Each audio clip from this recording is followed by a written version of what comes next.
السلام عليكم ورحمة الله وبركاته. sheekadeenna maanta waxay ka dhacday dalkaasi Ciraaq. waxaa jiray wiil dhalinyaro ahaa oo ku noolaa dalkaasi Ciraaq. waa iskaga nimcaysnaa wuxuu iska ahaa nin dhalinyaro ahoo xaafadooda iskala noolo markii dambe ku guursaday oo ciyaalkiisii ku weynaadeen.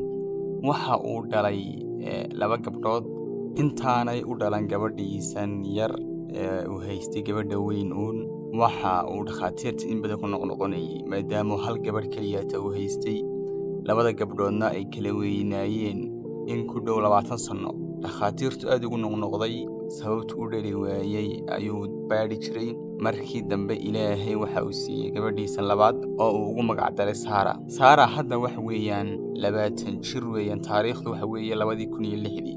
Saara waxay maraysaa heer jaamacadeed oo jaamacadii dhiganaysaa. gabadhiisa kala weyna waxa ay leedahay ciyaal. 2006 markii taariikhdu marayso ayaa dawaakii qallaasoo ka dhacay dalkaasi Ciraaq. waxa dhacday in uu go'aansado in uu iskaga tago dalkan oo qallaasoo ka jiro oo uu tago meel kale. markii uu baaritaano badan sameeyay waxa uu go'aansaday in uu tago magaalada Khartoum ee dalkaasi Suudaan. halkii buu yimid wuxuu ahaa nin aad ugu fiican xagga ganacsiga iyo inuu wax kala rogrogo. aad buu meeshuu la qabsaday, dhalinyaradii la qabsaday. dad badan oo Suudaani ahna ay isku barteen.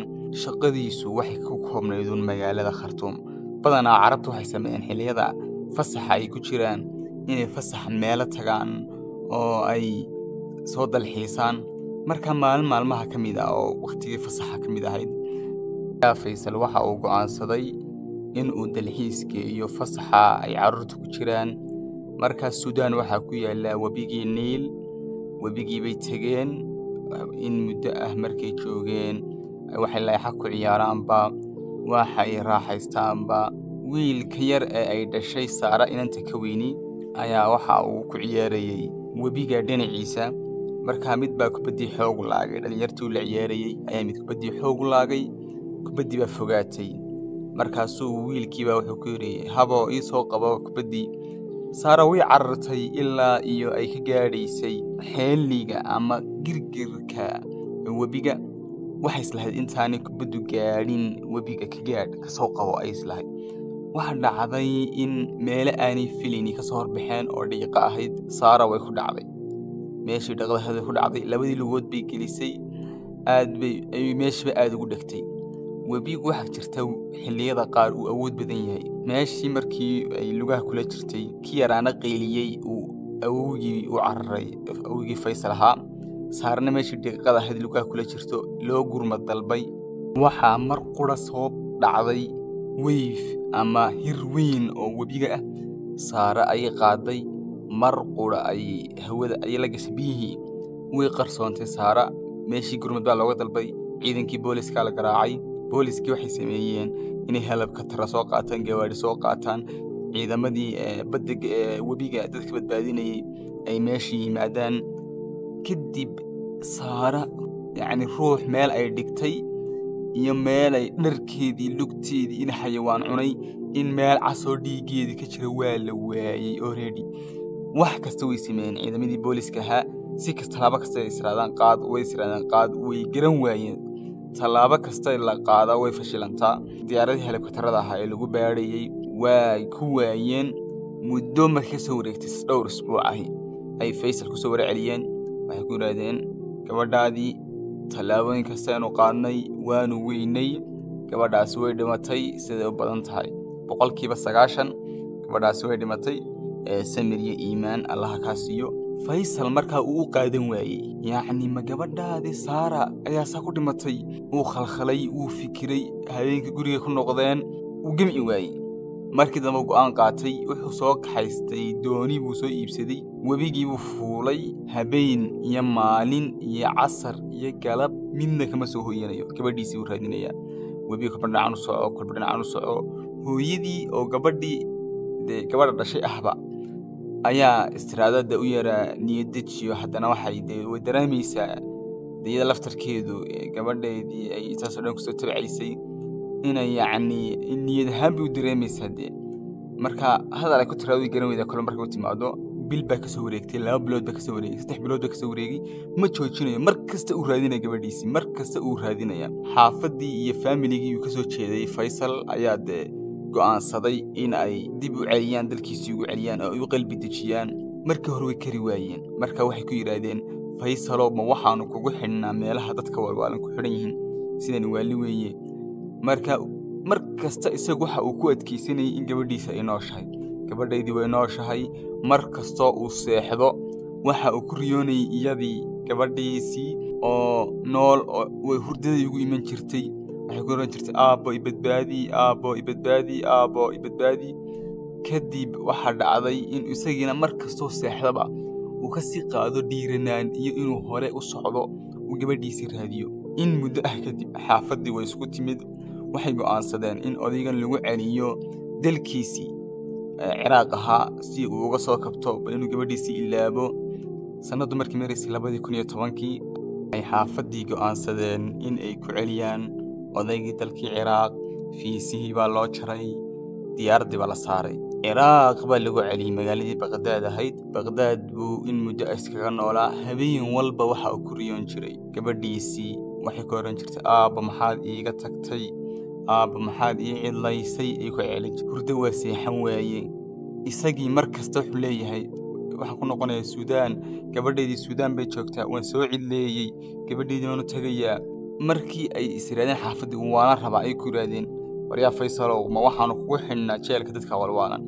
kadib buu yiri haddii aad Suudaan igu celin weydaan aniga way waayisa waxaad tagi doontaa waxaan tagayaa waan baxsanayaa anigaad i waayeysaan ama fiisahayga aadari jara Suudaan igu celiya xaafadii dib bay isku noqotay waxay go'aansadeen intuu baxsan lahay isagiina la waayi lahaa inay Suudaan ku celiyaan Suudaan baa lagu celiyay markii uu muddo aad u yar joogay ay waxay arkeen Faisal markii u horeysay ee Suudaan yimid waxa uu ka bilaabay ganacsi uu aad ugu fiicnaa marka nin Suudaaniis ay saaxiib ahaayeen wax badan isla soo qabsadeen ay isku arkeen magaaladii markaas u xaal warramay oo ku yiri gabadheedii saas ahayd Saara la oran jiray ayaan waayay wuxuu uga sheekeeyay sheekadii ku dhacday Saara kadib ninkii wuxuu ku yiri inaan saaxiib nahay oo in badan soo wada shaqeynay baa tahay waan ku caawinayaa intii aan ku caawin karo waxaa jira gabadhaada markaad ku riyoonaysay buu ku yiri iyadoo sidee ku timid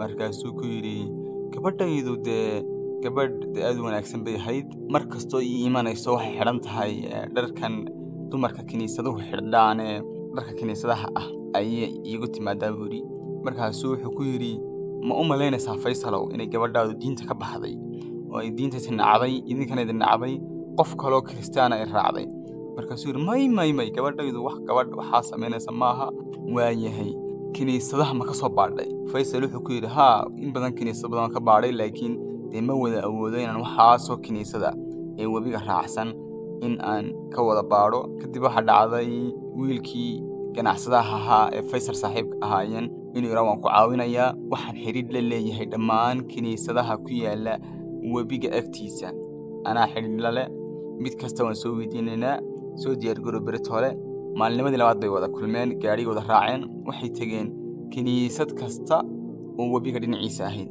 way ka eegaan way ka waayaan astaamaheedii uu sheegay gabadha noocaasa ayaa iga maqan maad aragteen mid kasta ma ay oranaysay kadib kiniisadii baa la wada maray waxaa jirta markaa laba kiniisadood u dambeeyay ayuu yiri labadaas ay noogu dambeeya labada hadii ka weyno waan iska noqonaynaa waayii buu ku Faisal labadii kiniisadood midba wabiga u dhaweyd tiibi ka waayeen gabadhii way isweydiiyeen way ka waayeen marka kiniisadan u dambaysa ee uu sheegaya waxa u jirtaa ilaa 100 kiiloomitir waa masaafo aad u badan bay u jirtaa wabiga Faisal ninkii ganacsadaha wuxuu ku yiri Faisal 100 kiiloomitir bay kiniisadaasi u jirtaa wabiga macquulna maaha qof wabigu uu soo qaaday in masaafada inta leeg ay haddana u geeyo biyuhu markaas anigu ismali halkaas joogta Faisal waa qaadan waayay wuxuu yiri may waan tagayaa waan ka soo eegayaa ninkii markaa wuxuu ku yiri waa sax weeyaan wixii caawimaad aan kula garab taaganahay soo weydii aan hawlahayga